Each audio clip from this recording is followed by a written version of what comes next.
Greetings, Michael Didier here. If you were with me last week, you saw that we saw Moses receive the instructions from Yehovah. Remember, Yehovah is talking to Moses, thou on the mountain, first person singular. He's giving him instructions on many, many things. He went up on, oh my goodness, probably the 24th chapter again, and he's not going to come back until the 30th chapter of Exodus. All this time, Yehovah is giving him instructions, many, many instructions. We saw last week the construction of the tabernacle and the court. Interesting enough, he started with the ark. I love this drawing. Here it is. It has the ark with the poles on the short side. I think that's how it had to be. The poles were touching the curtain that divided the holy place from the most holy place. Remember, the curtain and the ceiling, the first covering for the tabernacle, were embroidered linen with cherubim on it. The curtain on the right side, where we come in, right here, is embroidered as well, but it doesn't have the cherubim on it. We saw next the table of showbread being put together, then the lampstand. Then we talked about the construction of the tabernacle. Isn't that funny? We're talking about the inside to the outside. We saw that the boards were all covered with gold. This is all gold in here. But isn't it interesting that the ground is still dirt? I speculated last week when we were talking about the dirt that probably the high priest and the priests, but especially the high priests, is barefoot. Remember when Moses came to Yehovah on the mountain at the burning bush, the first thing Yehovah said was, take off your shoes. This is a holy place. I think we're going to see today that there are no shoes, no footwear for the priests at all.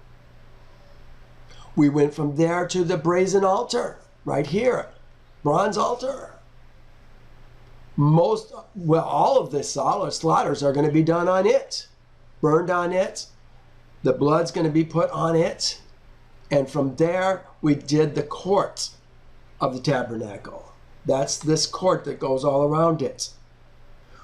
We saw the court was 150 feet long by 75 feet, half the distance, wide. The tabernacle was approximately 42 feet by 12 feet wide by 15 feet high. Kind of gives you an idea. Nice high ceilings, 15 feet high ceilings. Well, this week, we're going to turn to the priests. Moses is going to receive instructions on how they're supposed to dress. He's going to receive instructions on how he's supposed to consecrate them and anoint them and prepare them to serve him. Let's begin. Now take Aaron, thy brother, and his sons with him from among Israel's seed. They're part of Israel's seed. The Levites are all part of Israel's seed. How come he didn't say the Levites? I think because they are going to be priests to not just the Levites, but all of Israel's seed, that he may minister to me as a priest. Aaron and Aaron's sons, Nadab, Avihu, Eleazar, and Ithamar.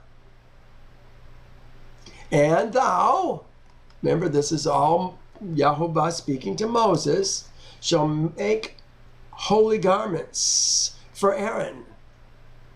Thou Is he going to make the garments? No, but he's going to be the one who's responsible for all of these things being done correctly. Make holy garments for Aaron, thy brother, for glory and for beauty. So you shall speak to all who are gifted artisans, whom I have filled with the spirit of wisdom, that they may make Aaron's garments to consecrate him, that he may minister to me as priest. Is it the garments that consecrate him, or is it really the garments that are part of the consecration of him? I think it's the latter, because we're going to see that there is going to be, once they're even dressed and anointed, there's going to be a 7-day consecration period in which they are set apart to Yehovah. They don't even get to leave the tabernacle during that particular 7 days. And that 7 days is not going to happen until the 12th month, the 23rd day of that month. That's almost 2 years, just a month short of 2 years, a month and a few days, short of us leaving Egypt. And these are the garments which they shall make. He's going to make what? A breastplate, an ephod, a robe, a skillfully woven tunic, a turban, and a sash. So they shall make holy garments for Aaron, thy brother, that he may minister to me as priest.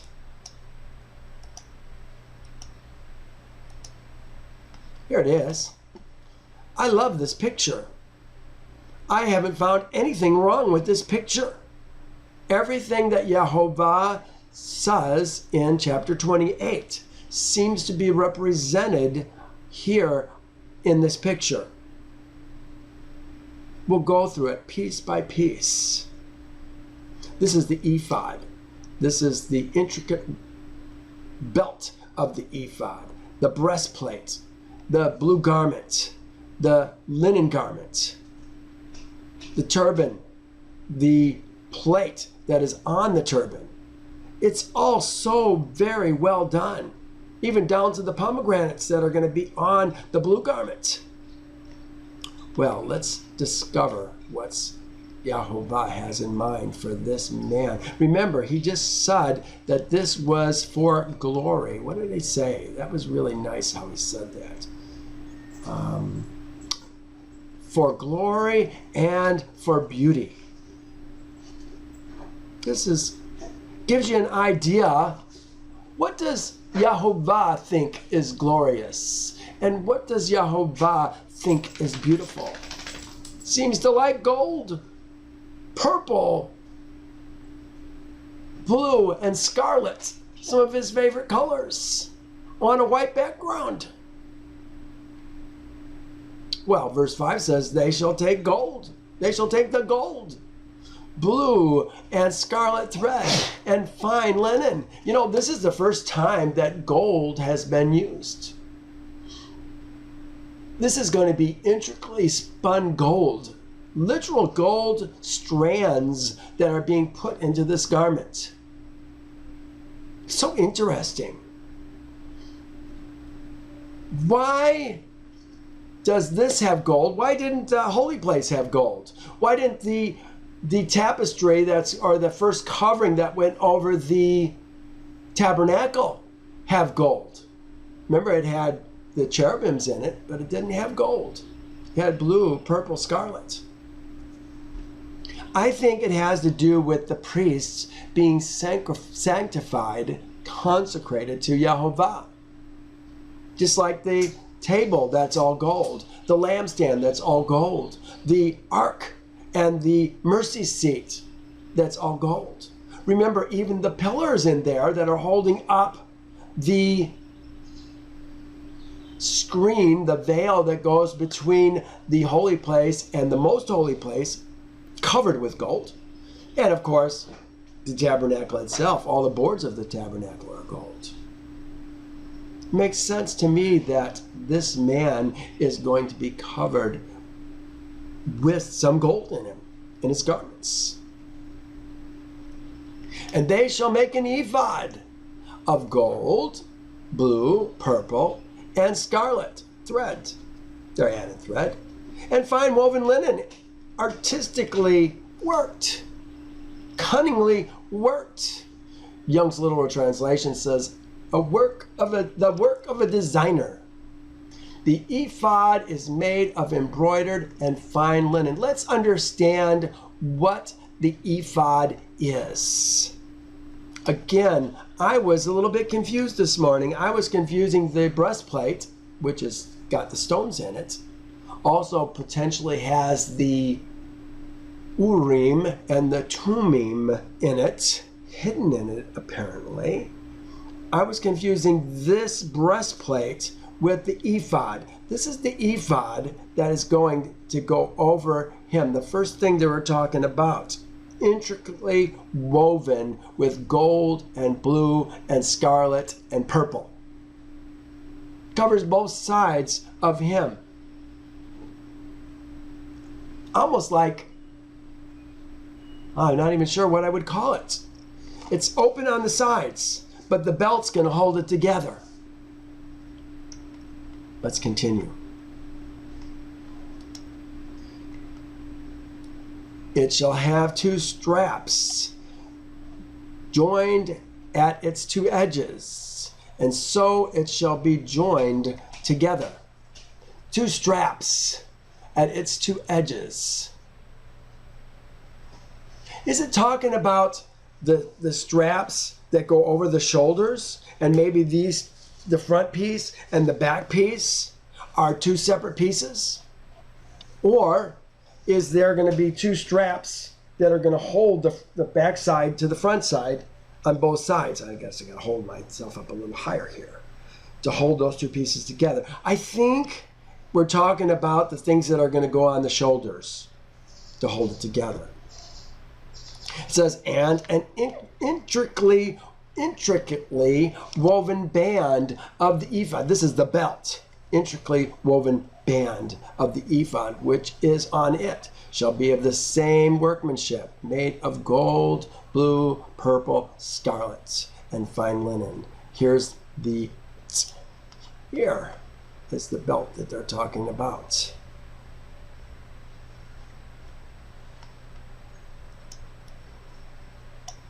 Then you shall take 2 onyx stones and engrave on them the name of Israel's seed. Oh, so interesting. Engrave on them the name of Israel's seed. Which seed did they put on them? Let's take a look. Now keep in mind, this is other people's ideas of how these are put together, but I think it's very interesting to see what's going on. This has 12 sons. Israel's seed. But he had a daughter, didn't he? But she's not on it. Remember, she's the woman of Simeon. Simeon married his sister after she was raped by Shechem. But look at the names. I think it's kind of neat. Both, I have two representations of this, and they both do exactly the same thing. Reuben and Simeon, these are the 2 oldest sons. Levi and Judah. Issachar, Zebulun. Those are the sons of Leah. Then we had Naphtali and Gad, sons of Bilhah. No, I'm sorry, Naphtali and Dan, sons of Bilhah. Gad and Asher, sons of Zilpah. And finally, the sons of Rachel were Joseph and Benjamin. I think it's interesting too. We're talking about seed, but it seems to be limiting it to the first 12 seed. Because really, isn't Ephraim and Manasseh seed? They are multi-generations men. How come they didn't include them? Why 12? Let's take a look. My point, the women, Dinah, was not included in this. She's not Israel's seed. This is who we're talking about.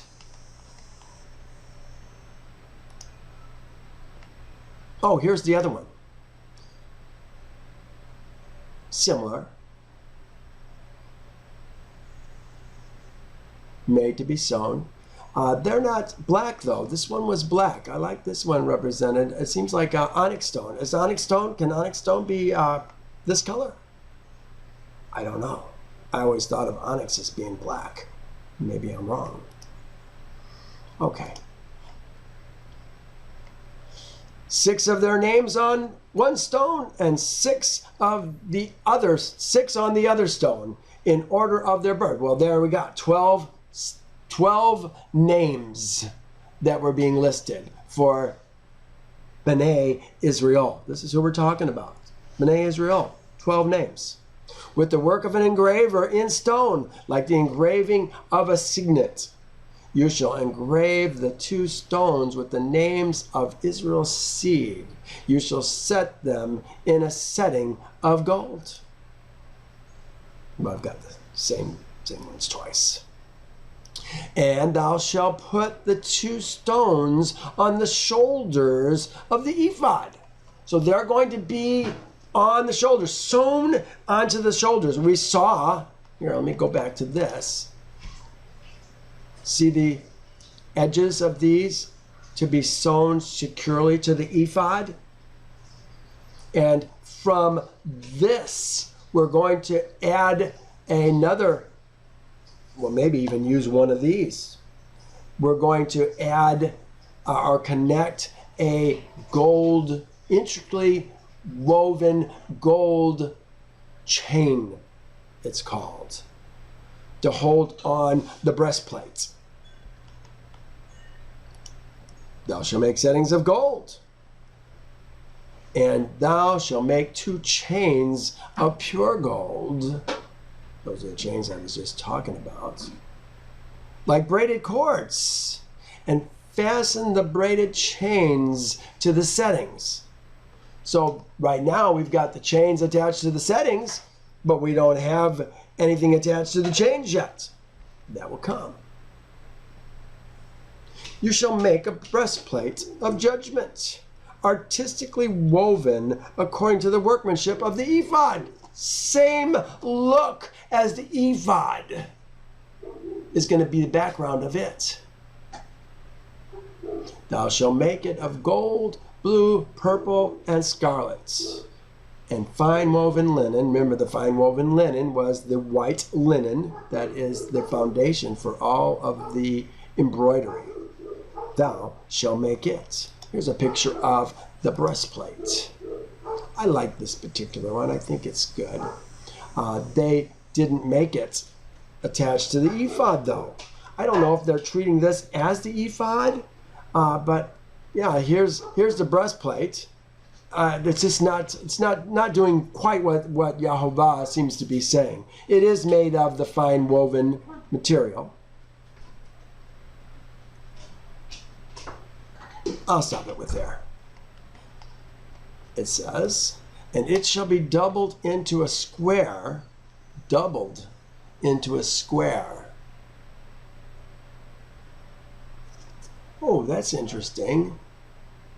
I hadn't caught that before. Here's the breastplate. You shall make a breastplate of judgment, artistically woven according to the workmanship of the ephod. This material is going to be doubled over into a square. The span shall be the length, and a span shall be its width. So it's going to be a span. I think this is what we're talking about, is a span from the tip of your finger to the tip of your thumb. both ways.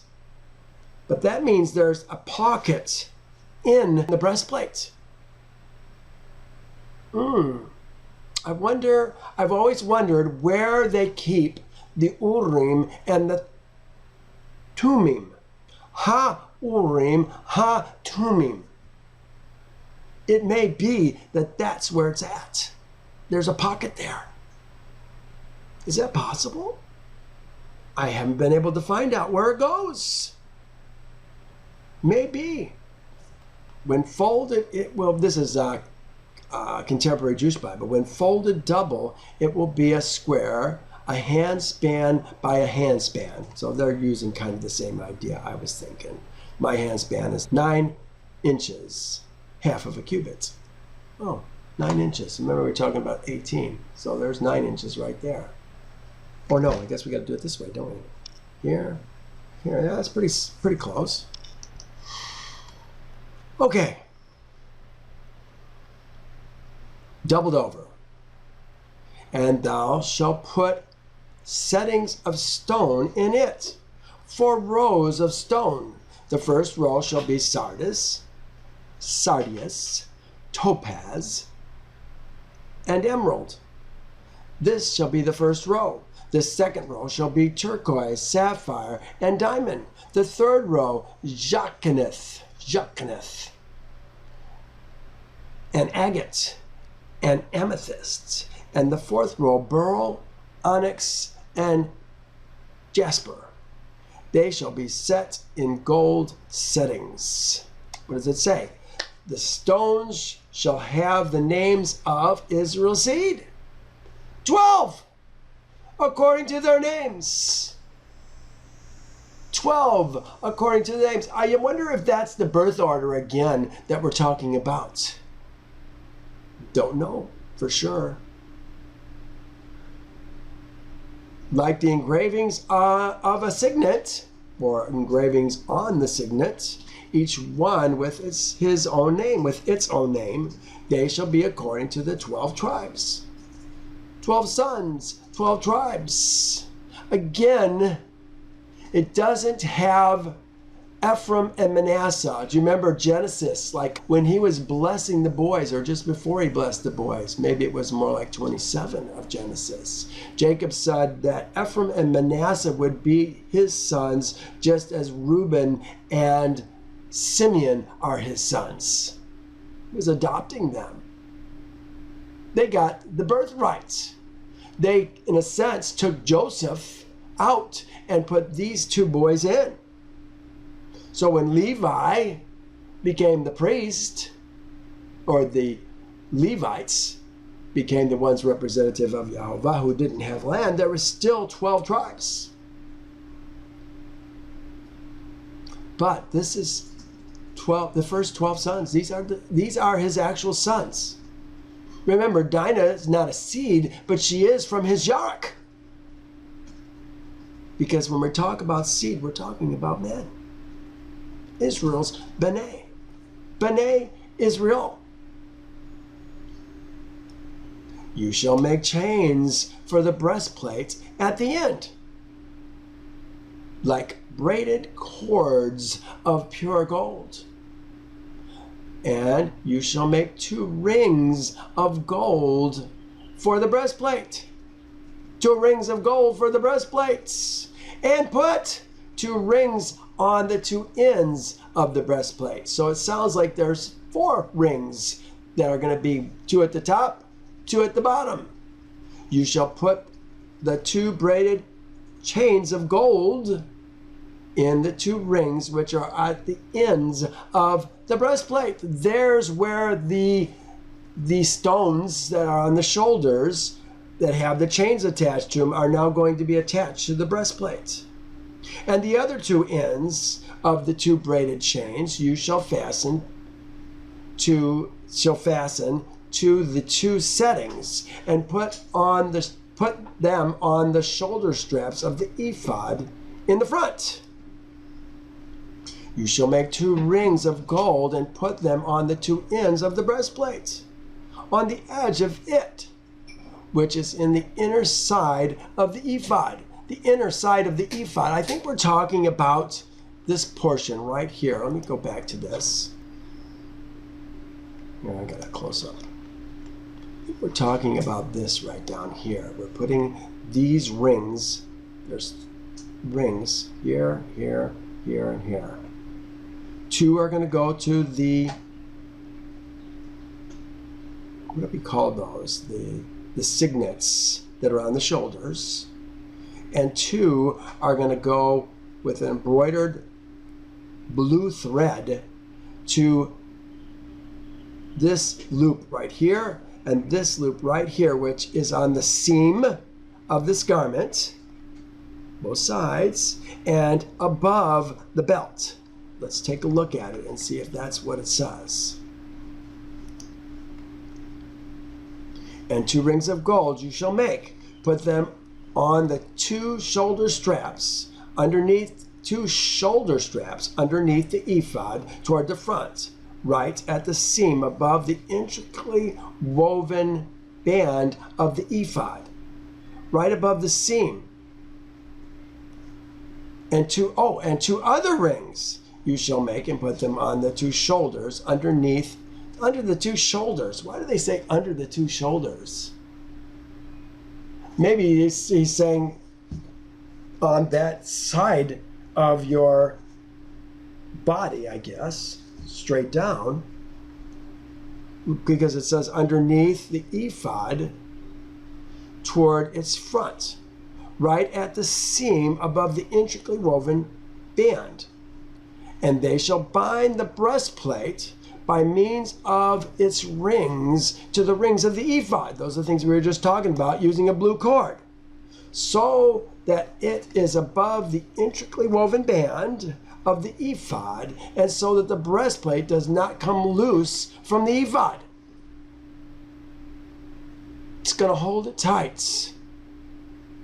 So Aaron shall bear the names of Israel's seed on the breastplate of judgment over his heart when he goes into the holy place as a memorial before Yehovah continually. We want to remind Yehovah. Memorial as a remembrance before Yehovah continually. And thou shalt put in the breastplate of judgment. This is why I say it was doubled over. We're going to put it in the breastplate. You know what? Let's take a look at this again.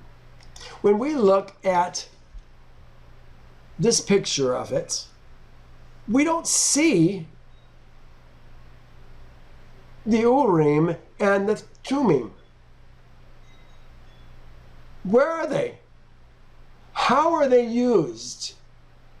This seems to be something, if we're going to talk about spiritual, this is one place where I really see something very spiritual going on connected to the high priest.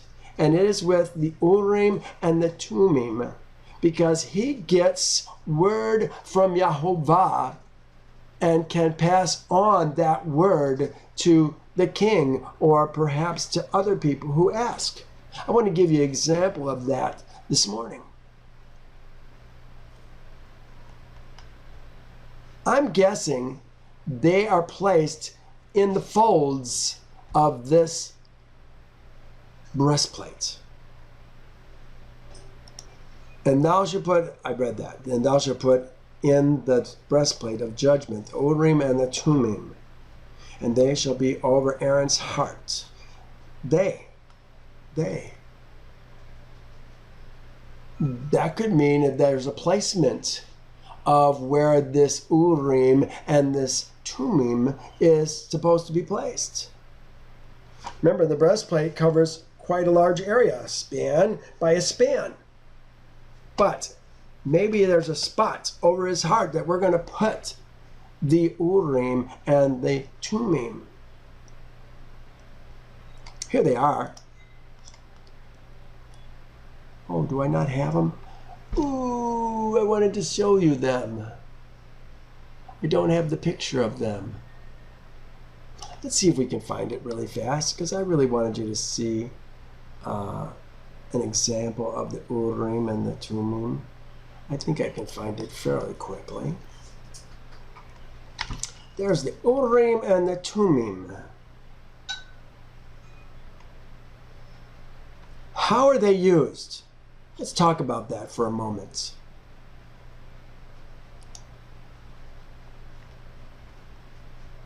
In 1 Samuel, I believe, 30, right down here. This is when David and his men had come back to their homes in Ziklag. And their wives, their sons, and their daughters had been taken captive.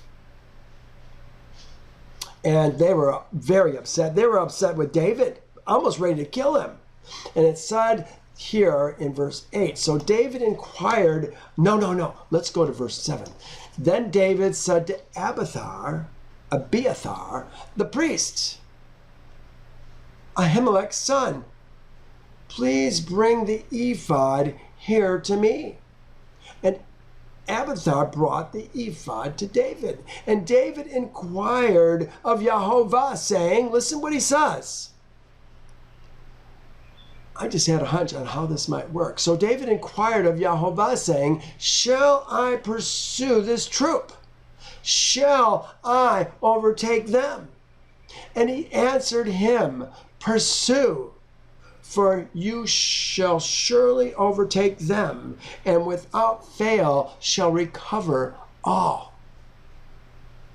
He went to Yehovah. I believe he was using this Urim and this Thummim. Is it possible? Theory, okay? But you got to test your theory. Is it possible that these were exactly the same size in the ephod, in the breastplates? And that when the priest wanted to hear from Yehovah, he simply reached into these, not knowing which one was which. And it was kind of like a yes-no answer. Could that be? He says, listen to the questions again. Shall I pursue this troop? That's a yes-no question. Shall I overtake them? He says, pursue. You shall surely overtake them, and without fail recover all. He did. Brought his women, I think it was just the two at the time. What were their names? Abigail and Ahinoam. Brought them back. Brought the wives and the sons and the daughters of all his men back. Yehovah promised it would happen. Remember, the high priest is Yehovah's representative. Ooh, there's some spiritual stuff going on there, isn't it? This is why there's such an important consecration when the high priests, especially the high priest, is sanctified to Yehovah. Let's go back. The Urim and the Thummim.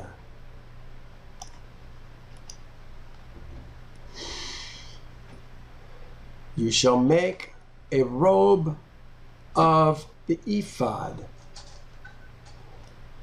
You shall make the robe of the ephod all in blue. Here's the robe of the ephod. Let's go back to our picture. Robe of the ephod. This is it right here. We have a better one here. All the blue there goes underneath it, telling us how to make this particular robe. You shall make the robe of the ephod all in blue. There shall be an opening for his head in the middle of it. This is not for the regular priest. This is for the high priest only. It shall have a woven binding all around its opening, like the opening in a coat of mail, so that it does not tear.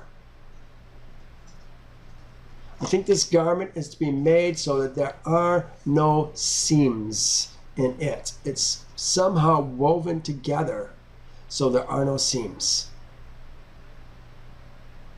You know, I wanted to mention this too. We were talking about Israel's seed here, the Urim and the Tumim. So Aaron shall bear the judgment of Israel's seed over his heart before Yehovah.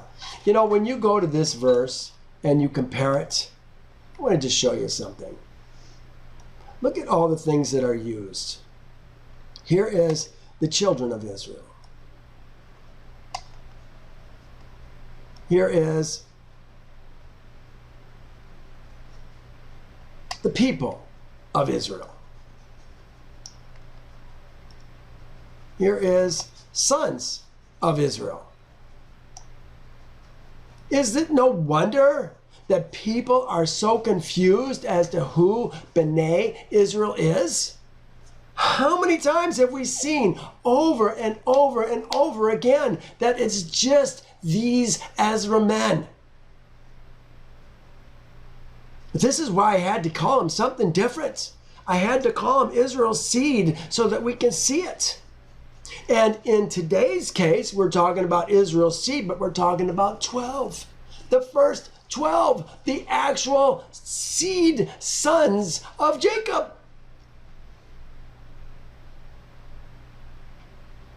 You know, we've got to see this. Failure to see this is going to mean death and confusion for us. We will never come to clear understandings because we're treating women as B'nai Israel. We can't even treat servants as B'nai Israel. We can't treat daughters as B'nai Israel. Not even Ger.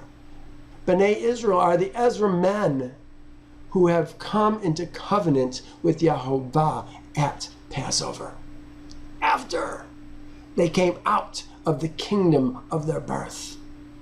Robe of the ephod. We talked about the opening. There is one opening. And upon its hem you shall make pomegranates of blue, purple, and scarlet. Pomegranates of blue, purple, and scarlet all around its hem, and bells of gold between them all around. A golden bell and a pomegranate, a golden bell and a pomegranate upon the hem of the robe all around. Here it is. Go down here. So this is kind of like a little ball that's woven of this particular fabrics, blue and purple and scarlet. Did they say gold too in this? Let's take a look. Blue, golden bell. Golden bell. Oh, no. Here we are up here, hem. Blue, purple, and scarlet all around its hem. So those three colors, blue, purple, scarlet. And it shall be upon Aaron when he ministers, and its sound shall be heard when he goes into the holy place, when he goes in Yom Kippurim, into the most holy place, because they're all going to go into the holy place. But this seems to be the most holy place. What did they call this? I wonder, when he ministers and goes into the, is this the verse? Holy place, yeah. Let's see what it says there. Because remember, when he goes behind that curtain, nobody's allowed behind that curtain but him. So they can still hear that he's alive, that he's moving in there. What do they have for holy? Sometimes they'll have holy twice. Do they do it this time? There's Kodesh. Goes unto Kodesh before Yehovah. No, used only once. Holy place is being added. Goes into the holy before Yehovah. And, thou shalt also make a plate of pure gold and engrave on it the engraving of a signet, holiness to Yehovah. Holiness to Yehovah. Let's see what the word is that they're using there. Kodesh to Yehovah. Just two words. Kodesh to Yehovah.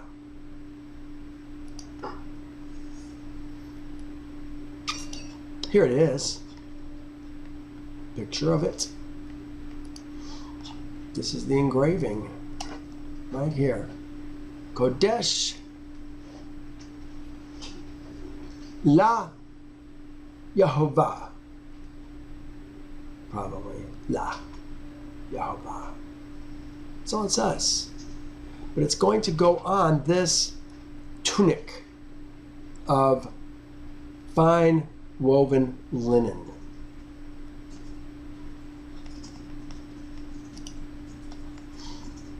So you shall make a plate of pure gold and engrave on it, like the engraving of a signet, holiness to Yehovah. And you shall put it on a blue cord, that it may be on the turban. So we're going, apparently it's a plaque, if you will, a plate. It says a plate of pure gold, a couple holes in the end so that you can attach it to the garment, probably attaches in the back. Attaches to the turban. And you shall put it in a blue cord, that it may be on the turban. It shall be on the front of the turban. So it shall be on Aaron's forehead, that Aaron may bear the iniquity of the holy things which Israel's seed hallow in their holy gifts. Bear the iniquity of the holy things which Israel's seed hallow in their holy gifts. And it shall always be on his forehead, that they may be accepted before Yehovah. You know, we give things to Yehovah,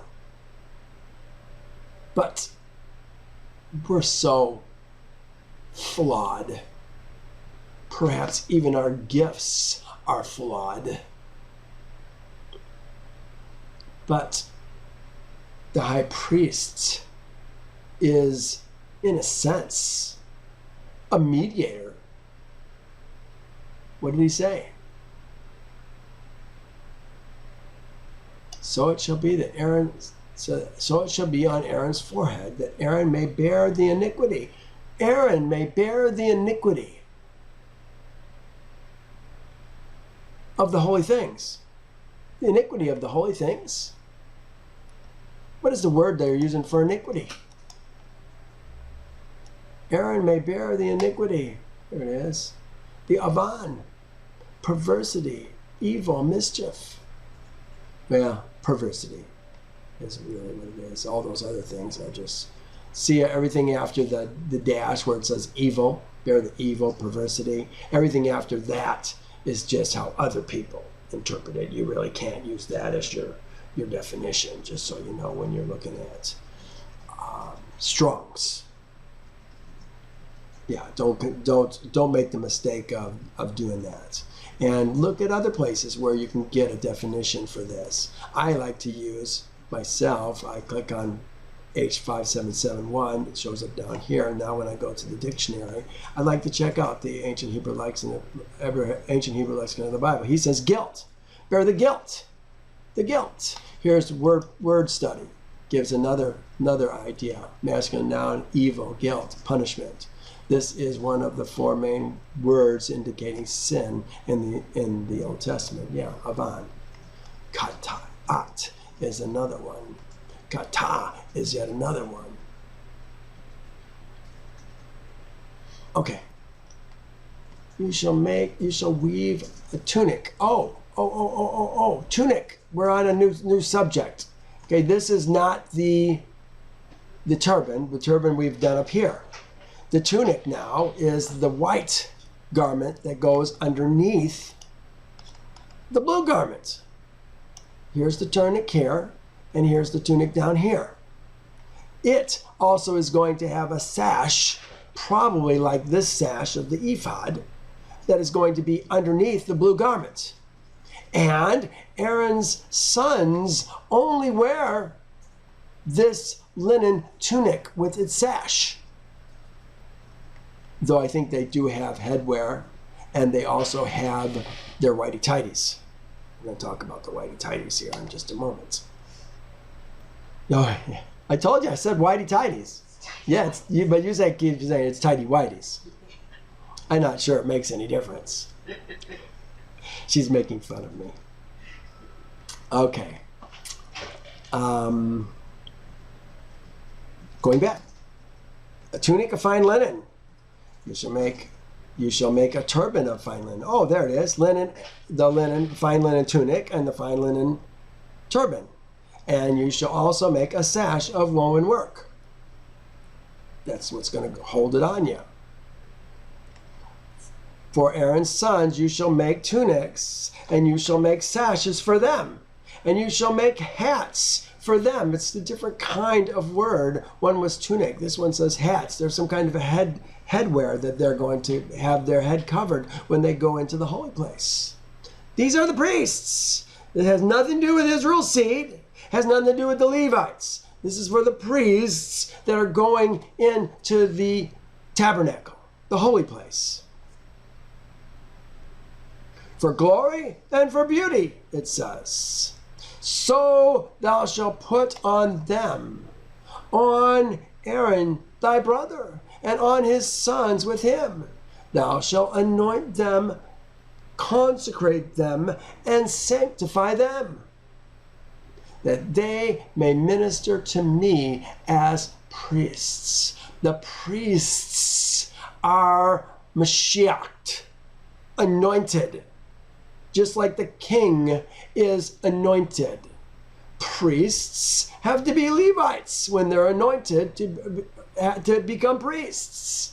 Kings have to be anointed to become kings. Unless you're anointed, and look who you got to be anointed by. In a sense, it's Yehovah.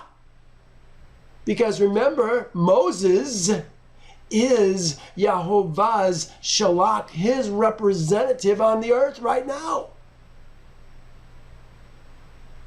The 144,000 will hold the same position as his Shalach. Will they be anointing men in each one of their separate locations throughout the earth at one point? I speculate they will. We have to have somebody to, when we talk about the red heifer, we have to have somebody who can kill the red heifer. We have to have priests involved in that. I forget exactly how it goes on. But we're going to see that it's going to be these men, just like it's Moses, who's able to do these things right now. He is Yehovah's representative. He says, when you choose a king, it should be from among the brother, someone who I have chosen. Moses is anointing these men for service to Yehovah.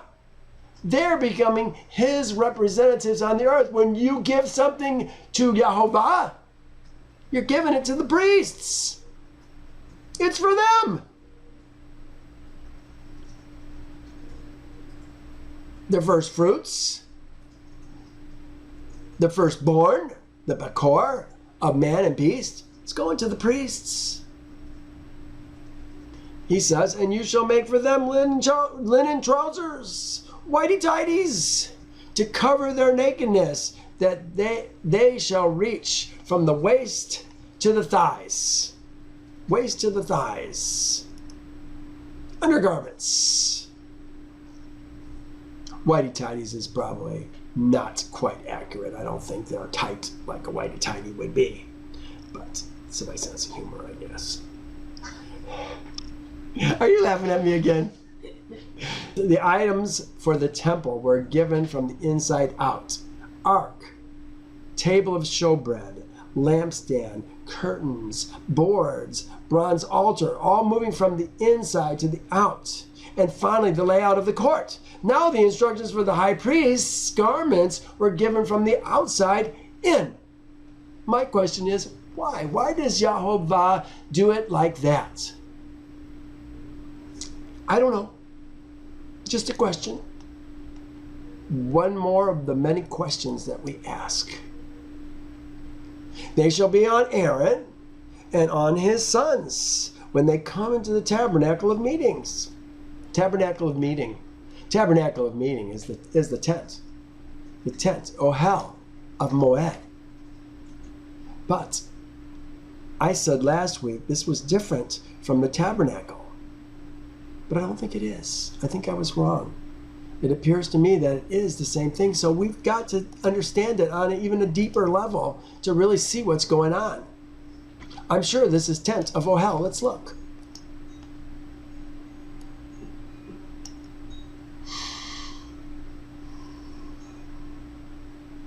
Here. Tent. There it is. Tent of Moed. This is not the Mishkan, which is usually the tabernacle. When we're talking about the tabernacle, we're talking about the Mishkan. This is the Ohel, the tent of meeting. But apparently, it is also the tabernacle. Is there possibly two things going on right here? I don't know. Inquiring minds want to know. Sometimes we see dimly for a time before we really get to see it all. And they shall be on Aaron and his sons when they come into the tabernacle of meetings, the tent of meetings, or when they come near the altar to minister in the holy place, that they do not incur iniquity and die. Hear that? Not being dressed properly is going to result in your death. It shall be a statute forever to him and to his descendants, his seed. Again, we're talking about seed. Now, this is the word seed, Zerah. Zeraim, probably. After him, talking about men. There are no lady priests. Got to get a better picture. The end of 66 of Isaiah, it says this. And they shall bring all thy brethren, your brethren, for an offering to Yehovah out of the nations. This is the wicked, probably those who aren't yet Yehovah's people, bringing us, Yehovah's Ezra men, for an offering to Yehovah out of the nations, on horses, and in chariots, and litters, on mules, out and on camels, to the holy mountain, Jerusalem, says Yehovah, as Israel's seed brings an offering in a clean vessel onto the house of Yehovah.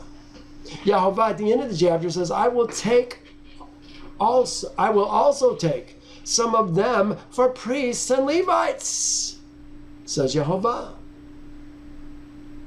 For as the new heavens and the new earth, which I will make, shall remain before me, says Yehovah. Remember last week we were talking about the new heaven and the new earth? Is this part of what we're talking about? I think it was Nancy's question. We're talking about the new heaven and the new earth, the millennial kingdom. Where's the millennial kingdom in Torah? You have to look at the end of Isaiah 11, the end of Ezekiel 37 seems to talk about that as well.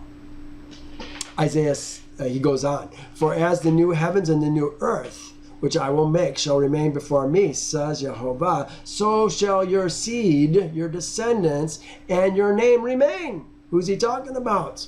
Israel's seed. Probably the 144,000, the servants who are going to be leading his people. And it shall come to pass that from one new moon to another, and from one Sabbath to another, all flesh shall come to worship before me, says Yehovah. Oh, isn't it going to be a glorious age when this is going on?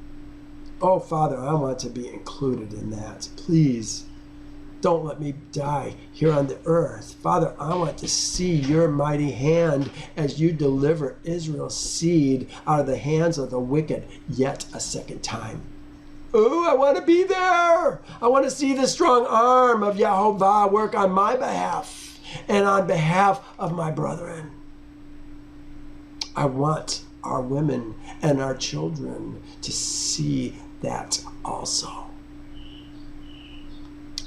29. This is going to be the process. We got the dress down now, but we've got much more to do in order to make these priests, these men, priests. Here's what it says. And this is what thou shalt do to them, to hallow them for ministering to me as priests. It wasn't just the clothing that hallowed them to minister to him as priests. There's more. Take one young bull and 2 rams. They say, without blemish. You know what? It doesn't work. Translating this tamim as without blemish, I believe, is a fatal mistake. Because we're going to see that we're going to bring... Is every animal perfect? What do we do with the animals if they're not perfect? They're whole, but they're not perfect. Do they live forever? We're going to see that if this is the case, later on when we're talking about the food that we eat, we're going to see that it's possible then, with this understanding, that the animals that are blemished, notice this doesn't say without anything, it doesn't say lo blemish. Lo mum is a blemish. Mum is the word when we're talking about a blemish later on, things that we bring to Yehovah without a blemish, it's without a mum. This is tamim. This is whole. Look what the word is here. There's tamim, entire, integrity, truth. But they want to translate it as without blemish. And, you know, part of that is because we want to deal with Yeshua, the perfect Lamb of God. It doesn't say perfect when we're bringing our Passover lamb to Yehovah. It says tamim. Tamim is the lamb that we're bringing, or the goat that we're bringing. Now, keep in mind, all these instructions, how to dress, how to consecrate the priests, are not being done right now. He's just telling them how to do it. He's talking to thou, Moses. And it's not going to be until the 12th month, 23rd day, that we're actually going to follow these instructions. The tabernacle is not even going to be set up till the first day of the first month of the second year that we are in the wilderness. Isn't that interesting? It sounds like it's being set up. Well, the priests are in there. How does that work? Maybe that's when it's being consecrated, the first day of the first month. That could be. Maybe it's set up before that. Oh, so much more that we've got to understand. He says, thus you shall do to Aaron and his sons, according to all that I have commanded thee. 7 days thou shalt consecrate them. It's a 7-day period of consecration, and this is how it's beginning. He says, take 1 young bull, 2 rams. Rams, we're talking about sheep. And unleavened bread, unleavened cakes mixed with oil, unleavened wafers anointed with oil. You shall make them of wheat flour, not barley flour, wheat flour. Lechem matzah, bread, unleavened bread. You shall put them in one basket and bring them in the basket with the bull and the 2 rams. So we're gathering all the equipment that we're going to need to do the process that Yehovah is going to describe in this chapter. These 2 rams are strong male sheep. The ayil. Ayil. Strong. And Aaron and his sons you shall bring to the door of the tabernacle of meetings, and you shall wash them with water. Thou shalt wash them with water. Bathe them. He's the one that's doing it. This is Moses that's doing this. Take the garments, put the tunic on Aaron, the robe of the ephod, the blue robe, the ephod, the tapestry one, and the breastplate on that, and gird him with the intricately woven band of the ephod. That's the colorful rod that's going to, or band belt that's going to go around him. You shall put the turban on his head and the holy crown on his turban, the plate. That's what we're talking about. Holy crown. The plate. Here it is. The holy. Here it is, the word. Crown. This is it. Crown. Concretely. Dedicate is this word is used as a verb. If it's used as a noun, concrete, this is right here, then it's going to be used as a crown. Here it is. This is again ancient Hebrew lexicon of the Bible. It says an ornamental placed on the head as a sign of dedication, also of any sign of dedication, such as the shaved head or one who is dedicated.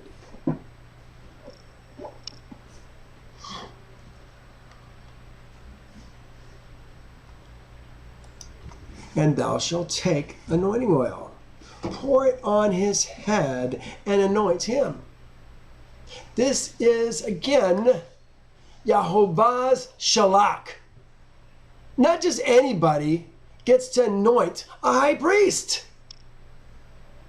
It doesn't happen. These are men that represent Yehovah on the earth. His sent ones, his messengers. I put only Moses has the authority to anoint Yehovah's high priest and his sons who will come before him. Mary, the sister of Lazarus, who anointed Jesus's feet with oil, this has nothing to do with a Mashiach. A Mashiach is someone who is anointed by Yehovah's representative, a priest or a prophet. Someone that Yehovah has set apart to his service. As I say, the servants of Yehovah probably are going to have his name written on their forehead. We see that in Revelation. But certainly they're going to be set apart to him. They're representing him on the earth. They're going to do the judgments. They're going to speak the words and have things happen according to their words, just as Joshua did it. Sun, stand still until my enemies are destroyed. And thou shalt take the anointing oil and pour it on his head and anoint him. Then thou shalt bring his sons and put tunics on them. Tunics, that's the white garment, remember. And thou shalt gird them with sashes, Aaron and his sons, and put hats on them. The priesthood shall be theirs for a perpetual statute. So you shall consecrate Aaron and his sons. Thou shalt have the bull brought before the tabernacle of meeting. You know what? That's interesting. Thou shalt have the bull brought. Sounds like there's other men involved, doesn't it? Thou shalt have it brought. Not thou shalt bring it. Maybe they just didn't use it or translate it properly. That could be. Are there other men involved in this? Would they contaminate the priesthood? Maybe it's just him. Maybe it's thou shalt bring. I'd have to look at it more closely, but it seems like having other men there is going to become a problem.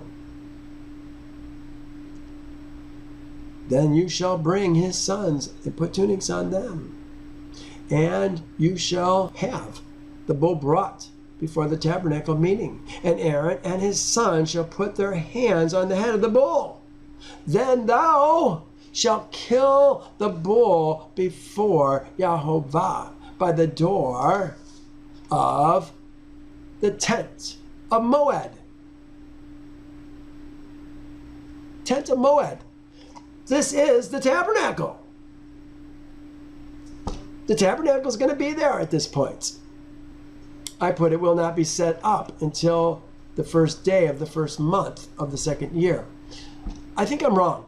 I think it is going to be consecrated on the first day of the first month of the second year. Can they put this together in one day?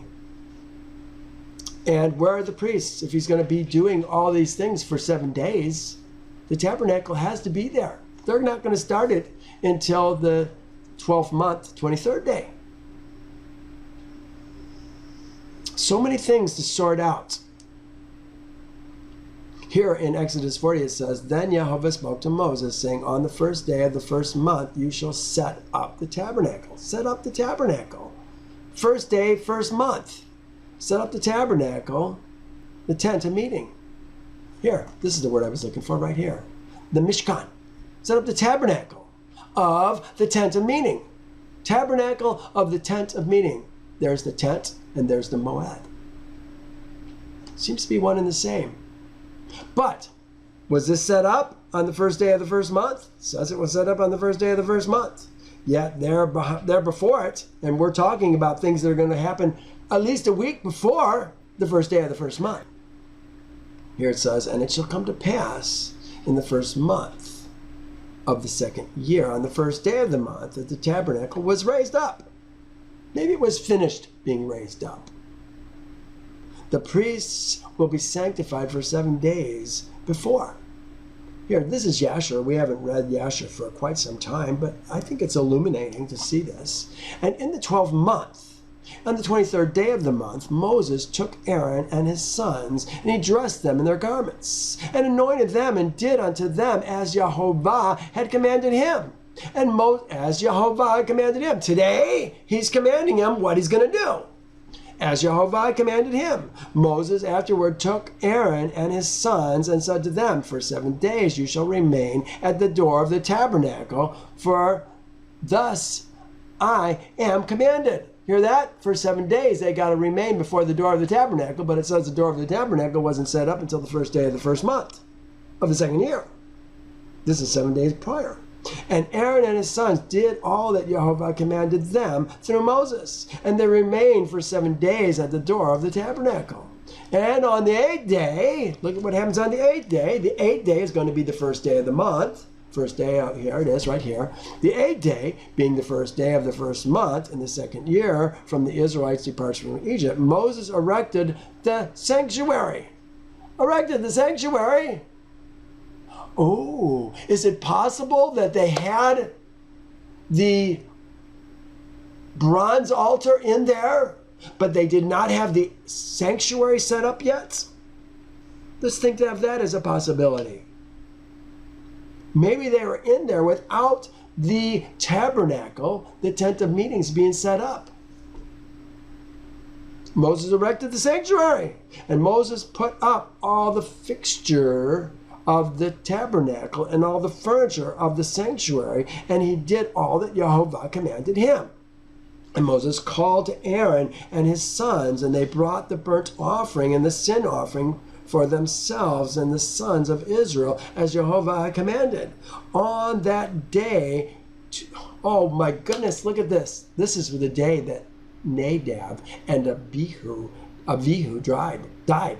On that day, the sons of Aaron, Nadab and Abihu, took strange fire and brought it before Yehovah. That day, what day? First day, first month, second year. Wow, a lot's going on that day, isn't it? These boys, men, probably, they got to be at least 20 because they're priests. These men had been consecrated for 7 days, and on the 8th day, after they had been consecrated, they got cocky, went before Yehovah with strange fire into his brand new tabernacle and died. Oh my goodness, what should have been a joyous time turned into heartache for Aaron, didn't it? Oh, well, we'll see this later on as we go through these chapters. Thou shalt take some of the blood of the bull and put it on the horns of the altar with thy finger. The blood of the bull, put it on the horns of the altar. Which altar are we talking about? Has to be the bronze altar. There are no other altars set up yet. Bronze altar. And pour all the blood beside the base of the altar. Not going to pour the blood inside the holy place. And you shall take all the fat that covers the entrails, the fatty lobe attached to the liver. This is on the bull, and the 2 kidneys, and the fat that is on them, and burn them on the altar. But the flesh of the bull, with its skin and offal, you shall burn with fire outside the camp. It is a katat. Kata. Kata, I think, is the word that they use there. It is the kata. The kata. It is the kata. Ha. No, it's not even ha kata. It is sin. It is offense. We put offering. They add this word. It's not there. It is kata. Is all it says. And thou shalt also take 1 ram. So we've done with the bull. Nobody ate any of the bull. It was a kata offering, or kata. I said it again, offering. I always try to avoid that word wherever I can. It gets added so much. Thou shalt take 1 ram, and Aaron and his son shall put their hands on the head of the ram. And thou shalt kill the ram, and thou shalt take its blood and sprinkle it all around the altar. Moses is right now doing what the priests are going to do for Israel's seed. So understand it in that context. The things that Moses is going to eat is the things that that the priests are going to eat. And thou shalt kill the ram, again the sheep, the first sheep. Thou shalt take the blood and sprinkle it around the altar. Then thou shalt cut the ram in pieces, wash its entrails and its legs, and put them with its pieces and with its head. And thou shalt burn the ram on the altar. It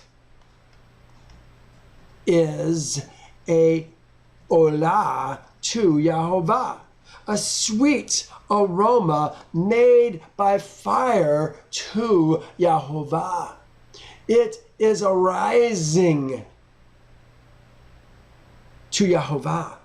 That rising is the sweet aroma. You know what? We think of sacrifices, and we don't think of them as sweet aroma to Yehovah, do we? We think of them as evil. Christians. Our Christian mindset. We think of it as evil. Oh, we shouldn't do that anymore. He says it's a sweet aroma. Well, that reminds me of this verse in Isaiah 5:20, 21, and 24. It says this: Woe to those who call evil good and good evil, who puts darkness for light and light for darkness, who put bitter for sweet and sweet for bitter. Yehovah says it's a sweet aroma. We say it's bitter. We shouldn't do that. Woe to those who are wise in their own eyes and prudent in their own sight, because they have rejected the Torah of Yehovah of hosts and despised the word of the Holy One of Israel. Yehovah. Don't despise his word. Let's do it the way he tells us to do it. You shall also take the other ram. So that dealt with that ram. We burnt it all up as an olah to Yehovah. It appears that we burnt even the skin up. You don't usually burn the skin up on an olah. The skin goes to the priest. I would have thought the skin would go to Moses. It didn't. It was burned up, apparently. Legs, head. I guess they don't really say anything about the skin. Thou shalt also take the other ram. Now we're going to deal with the other ram. That was, what was that for? That was a burnt offering. One was a sin offering. That was the bull. This is a burnt offering. You shall take the other ram, the other sheep, and Aaron and his son shall put their hands on the head of the ram. Are you starting to see a pattern? Then thou shalt kill the ram. Take some of the blood and put it on the tip of the right ear of Aaron, and on the tip of the right ear of his sons, on the thumb of the right hand, and on the big toe of the right foot, and sprinkle the blood all around the altar. Strange, huh? Right ear, right thumb, right toe of the right foot. Why? Speculating. Could it have something to do with hearing and doing? I don't know. Maybe. Thou shalt also take some of the blood that is on the altar. We're taking it back. We put it on the altar. Now we're going to take it back from the blood that is on the altar, and some of the anointing oil, and sprinkle it on Aaron and on his garments, on his sons, and on the garments of his sons with him. And he and his garments shall be hallowed, and his sons garments with him. Also, you shall take the fat of the ram, the fat of the second sheep, the tail, the fat that covers the entrails, the fatty lobe attached to the liver. This is a messy process. Remember, they've been cleaned, I guess. The 2 kidneys and the fat on them. The right thigh. There's the right thigh. For it is the ram of consecration. Take also 1 loaf, 1 cake made of oil, and 1 wafer from the basket of unleavened bread that is before Yehovah. And thou shalt put all these, this is all the things that we were talking about. The fat tail, the fat entrails, the fatty lobes, the liver, the 2 kidneys. Take all these, the bread, and do what with them? And put all these in the hands of Aaron and in the hands of his sons. And they shall wave them as a wave offering before Yehovah. They shall wave them as a wave offering before Yehovah. This is interesting because it's only the priest that does these wave offerings. Are they now able to do something? I would have thought Moses would do it. Wave them as a wave offering before Yehovah. I have. They are to wave them as a wave offering in the presence of Yehovah, before Yehovah. That's pretty much the same thing. You shall receive them back from their hands. So we gave them to him. Now he's going to receive them back from their hands and burn them on the altar of the olah, as a sweet aroma before Yehovah. It is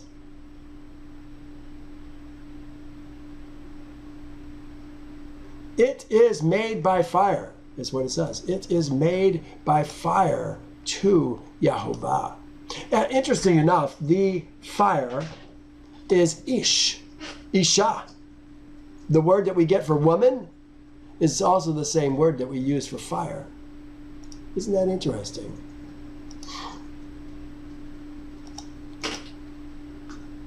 Made by fire to Yehovah.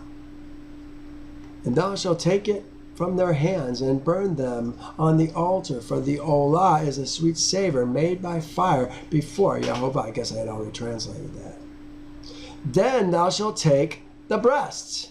Remember, the thigh and the breast were from our shalamim, and this is the shalamim offering, it appears to me. The shalamim that Israel's seed brings is food that they eat. The thigh and the breast are weighed before Yehovah, and the priests get to eat the thigh and the breast. Not quite the case this time. Let's see what happens. Then thou shalt take the breast of the ram of Aaron's consecration and his son's consecration. It's for both. They just said Aaron right now. It says, and wave it, brandishing it before Yehovah. Wave it as a wave offering. Wave it as a brandishing before Yehovah. And it shall be thy portion. Hear that? Moses is going to eat the breast of the consecration. And from the ram of the consecration, thou shalt consecrate the breast of the wave offering, which is waved, and the thigh of the heave offering, which is raised, of that which is for Aaron, and that which is for his sons. It shall be from Israel's seed for Aaron and his sons by a statute forever. In other words, he's saying this thing that you're doing for Aaron and his sons right now, that you're going to eat, is something that's going to be, when the Israel seed does this, it's something that the priests are going to eat, that Aaron and his sons are going to eat. It is a present, here's the word, it says, it shall be from Israel's seed for Aaron and his sons as a statute forever. It is a present, here's the word that they're using, terumah. It is a present. And it shall be a present from Israel's seed from their slaughtered shalamim. That their present, it is their present to Yehovah. That is their present to Yehovah. The priests get it because the priests are Yehovah's representatives when this is happening.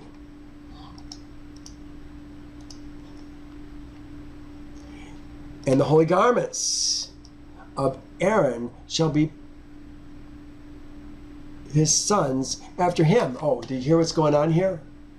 New thought. Let's make this a new thought, since it is a new thought. And the holy garments of Aaron shall be his sons after him, to be anointed in them and to be consecrated in them. That son who becomes the priest, the high priest, in his place, shall put them on 7 days when he enters the tabernacle of the tent of meetings, when he enters the tent of meetings, to minister in the holy place. And thou shalt take the ram of the consecration and boil its flesh. I think we're back to the main story here. We had a hiatus. And thou shalt take the ram of the consecration and boil its flesh in the holy place. Remember, we're talking about a shalamim right now. The breast and the thigh, really the thigh was burned up. The breast went to Moses, and the rest of the meat, which would normally go to Israel's seed, is now going to be boiled. Look what it says.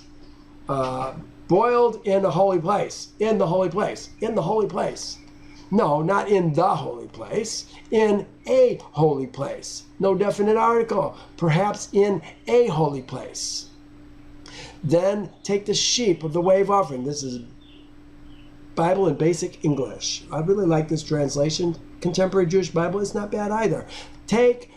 Then take the sheep of the wave offering and let the flesh be cooked in water in a holy place. Take the ram of the consecration, boil its meat in the holy place, in a holy place. By saying the holy place, it makes it sound like we're going to do it in the tabernacle. Well, where are we going to eat it in the tabernacle? On the altar of incense? May it never be. No, we're talking about a holy place. But they're going to take the meat that's left over of this shalomim offering. Remember, burnt offering and shalomim. We see it so often. It gets translated as peace offering. But it's the slaughtered shalomim. They call it the sacrifice of the peace offering. It's the slaughtered shalomim. It's something that we eat. Slaughtering something is something that we're going to eat.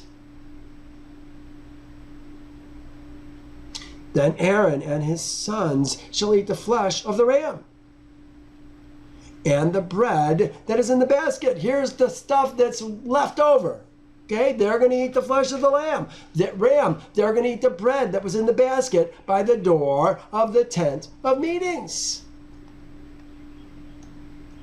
They shall eat these things with which the covering was made. The covering. Kafar. By which the kafar was made. Oh, I don't like this word atonement. It just, again, is a religious word that screws with our minds. They shall eat these things with which the covering was made, to consecrate and to sanctify them. But an outsider shall not eat them, because they are holy. When Israel's seed brings their shalomim to the priests, the fat's going to be burned. And the breast and the thigh are going to be given to the priest. They're going to wave it before Yehovah. They and their family get to eat it. But the rest of the meat that Israel's seed brings of this shalomim is going to be eaten by their family and their friends. Everybody who's clean gets to eat it, but it's got to be finished within either 1 day or 2 days, depending on what it was used for. We'll see that in Leviticus 7. He goes on. And if any of the flesh of the consecration or any of the bread remains until morning, then you shall burn the remainder with fire. It shall not be eaten, because it is holy. This is how it's going to be with the meat that we bring back to our house. If it's 1 day, it's got to be burned up the next day. If it's 2 days, it's got to be burned up the third day. Thus you shall do to Aaron and his sons according to all that I have commanded thee. 7 days thou shalt consecrate them. And thou shalt, here I gotta go back. And thou shalt take a bull every day for the coverings. Every day for the coverings. They don't even use this as a plural word. They say atonement. Bring it every day for the coverings of sin. Kata'ah. Here it is. Kata'ah. And thou shalt cleanse the altar. Look at what is being covered. This is not for them. And thou shalt take a bull as a covering of the kata'ah. And thou shalt cleanse the altar when thou make a covering, kafar, for it. Thou shalt anoint it with blood to sanctify it. This is something that we're going to do every day for 7 days. This is a cleansing of this altar in preparation for the opening of the tabernacle on the first day of the first month of the second year. 7 days you shall make a covering for the altar and sanctify it. This is for the altar. This is not for people. This is for the altar. And the altar shall be most holy. Whoever touches the altar must be holy. Israel does not ever touch the altar. They may be clean when they come in, but they're not holy. Not like the priests are made holy and set apart and consecrated to Yehovah to represent him. They alone are going to put things on the altars. You give it to the priest, he puts it on the altar. And the altar shall be most holy. Whoever touches the altar must be holy. Now, this is what thou shall, there's that word offer again. This is what thou, oh, I guess I didn't do it. But thou shalt... Did I not do it? Now this is what thou shalt bring to the altar. 2 lambs of the first year, day by day, continually. This is the start of the morning slaughter and the evening slaughter. 1 lamb you shall offer. Here, let's do this. Again, this is a ram. This is a sheep. Kabis. Lamb, sheep. Dominant. It's males. Always males. It doesn't say 1 lamb. It says the ram, the first. You shall make or take. Again, they translate it as offer. They go for the religious. You shall take in the morning. And the other lamb, and really it's saying, and the ram the second, the ram the first, the ram the second, thou shalt take at twilight. I like to sort out these words. I want to get clearer understandings. With the first lamb shall be 1/10 of an ephah of flour mixed with 1/4 of a hin of pressed oil and 1/4 of a hin of wine as a drink offering. This is for the first lamb. But look what it says for the second lamb. You shall offer at twilight, and you shall offer with it the grain offering and the drink offering as in the morning, for a sweet aroma, an offering made by fire to Yehovah. This shall be a continual olah throughout your generations. These are olah offerings. The whole lamb is going to be burnt up at these offerings. This is a continual burnt offering throughout your generations at the door of the tabernacle of meeting before Yehovah, where I will meet with thee to speak with thee. And there I will meet with Israel's seed. And the tabernacle and shall be sanctified by my glory. And they put, and the tabernacle shall be sanctified by my glory, and be sanctified by my glory.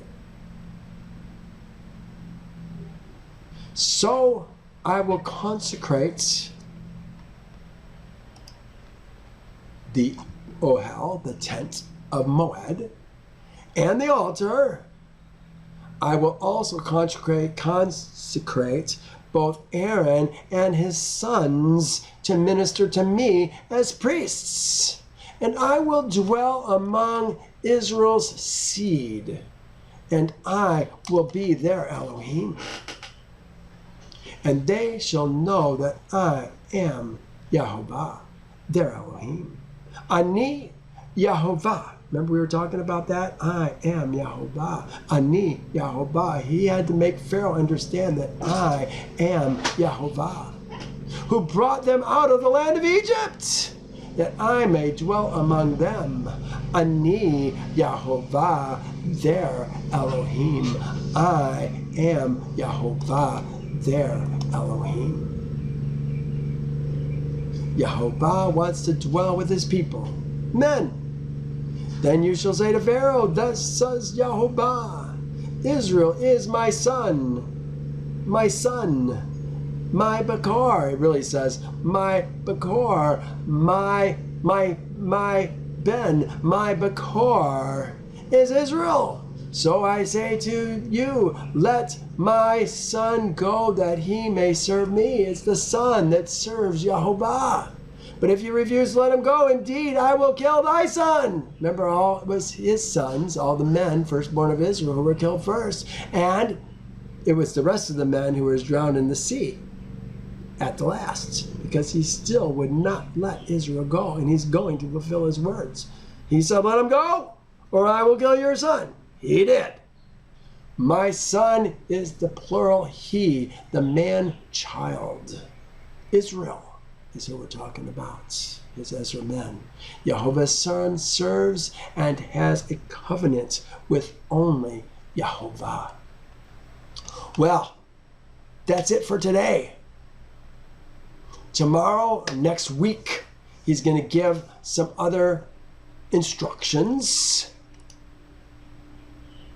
Instructions for Bezalel. He's going to name him by name.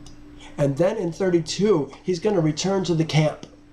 I don't know that we're going to make it through 32, but he's going to return to the camp in 32, and he's going to hear the sound of something going on in the camp. They created a golden calf in the image made, calling him, this is he who brought us out of the land of Egypt. Oh my goodness. You can just imagine Moses is going to have a cow. Well, thank you for joining me. Please visit again. All these videos are on YouTube. Start from the beginning. Start learning the word of Yehovah. One precept builds on another. What does he say? Precept upon precept, line upon line, here a little, there a little. That's how we get to know Yehovah's word and the roles of his people. Well, thanks for joining me. We'll see you again. Bye now.